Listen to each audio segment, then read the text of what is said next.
This is wrong. I know. Why is your group getting special treatment?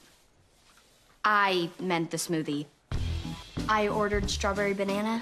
The kids of Andi Mack get a lesson in social injustice from their principal, and Bex has a hard time dealing with the selling of Pop and Cece's house. Let's break down Season 2, Episode 6 of Andi Mack right here on What Happened.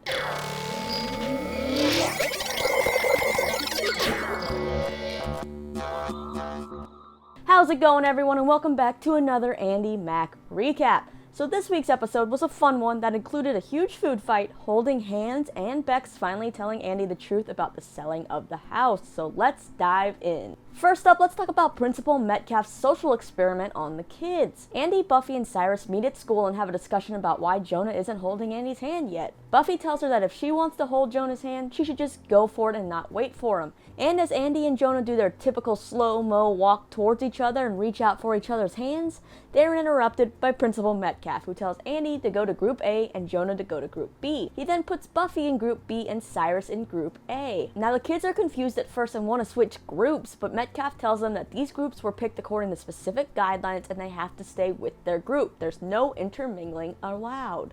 As the episode progresses, it's pretty easy to tell that Group A gets all the special treatment while Group B pretty much gets screwed over. For example, Group A gets a connected dots quiz while Group B gets a 20-page math test in English. Group A also gets foot massages and smoothies while Group B has to paint the walls, and so on. Now at lunch, Group A gets a feast full of shrimp and nice fancy food while B is left with basically slop that they can't really identify. At lunch, Andi finally figures out what Metcalfe is up to and tells Cyrus this must be some kind of social justice thing to see how unfair it is that some people get things while some don't. She says they need to do something about it and stand together to share their stuff with side B, but unfortunately, she's the only one standing up and everyone's like, nah, we're gonna sit here and enjoy the rest of our free shrimp. Andi decides on her own to cross the battle lines and sits with Jonah and Buffy in Group B. She didn't bring them any food though, so they're kind of sad, but don't worry, Cyrus is to the rescue. He decides to hop over the battle lines as well and brings a huge bowl of shrimp to share. Now when the kids in Group B smell these fresh cookies, they know that they're automatically going to Group A and something needs to stop that. Andi and Cyrus decided to hijack those cookies and take them straight to side B, which ends up causing a huge food fight to break out between the two groups. I'm pretty sure the big food fight and the mess that's being made was Principal Metcalfe's sign to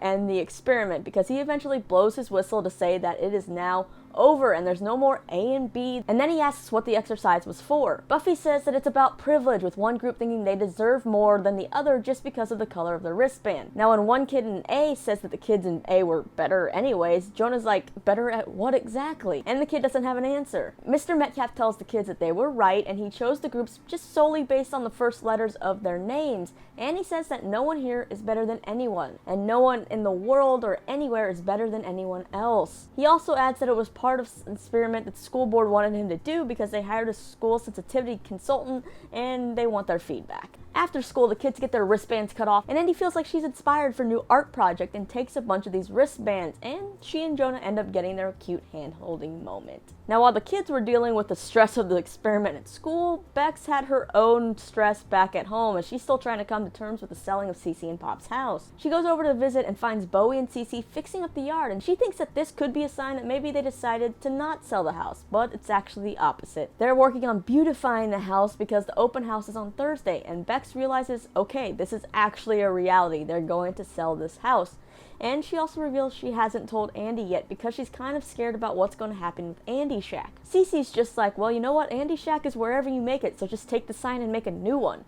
But Bex doesn't feel like Andi is going to feel that way, and she's kind of still in denial and drives home. Bowie ends up bringing Bex some fudge and tells her that she really needs to sit down and tell Andi that the selling of the house is good for Cece and Pops, because now, you know, they can travel, they can live their lives and have adventures. Bex, though, she's kind of still feeling sad because even though she didn't live in Cece and Pop's house for a really long time, that house she still considers her home, and she knows that Andi calls that home as well. Well, the moment of truth comes for these two when Andi returns home from school and Bex and Bowie sit her down and tell her that the house is going to be sold. Andi then asks, what about Andy Shack? And they try to tell her that they can make a new one and bring all her supplies over to the new house. But Andi freaks out, saying that they're both still new to her life and they have no idea what Andy Shack means to her. It was the only place that was there for her when her two parents weren't and when others weren't. She then runs all the way back to Cece's house and we get this heartbreaking montage of her inside Andy Shack.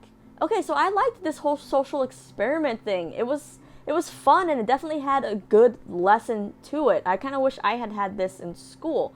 But the one thing that kind of bugs me about it is they didn't really focus a ton on what the experiment meant. I felt like it kind of lacked some punch on the point of it. Like, yes, they mentioned, no one's better than anyone else, but I feel like it just lacked the emphasis there. Like, they could have spent a few more minutes discussing different scenarios of, dealing with race or social status or whatever, and pointing out different examples of the injustices that these kids and people kind of face in the world specifically. But it was still good to include something like this in the show.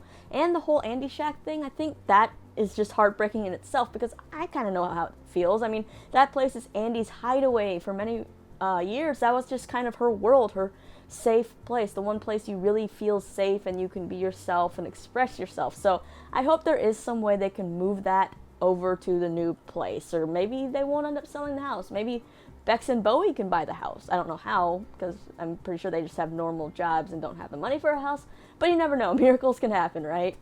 As for the next episode, it looks like Marty finally wants to make Muffy a reality, so let's watch the promo. I'll take you to the arcade this weekend. That sounds good. Cool. It's a date. I need a +1 for the virtual reality thingy. Wanna come? Yeah, cool. I'm so glad you invited me. Why did you? Because I didn't want to be a third wheel. He hurt himself, you laughed, and now you think he's mad at you? I don't think it. I know it, but he's denying it. Hey, we're great together. Because we're not a couple. I don't want it to be fake. I want it to be real. Is that a possibility? Alright, that wraps up this week's recap of Andi Mack. Have you ever done a social experiment like this in your school? If you have, how did it go? Like, how were you guys split up? Was it by, eye color? I know that happens sometimes. Was it by other traits? And did you learn something from it? Let me know. And also, what do you think is going to happen with Andi and Andi Shack? And do you have a favorite moment from this episode? Let me know. They can check out more of my latest videos right over here. And as always, my name's Lisa. I'll be hanging out here all the time, so hopefully you subscribe, come back soon, and I'll see you then.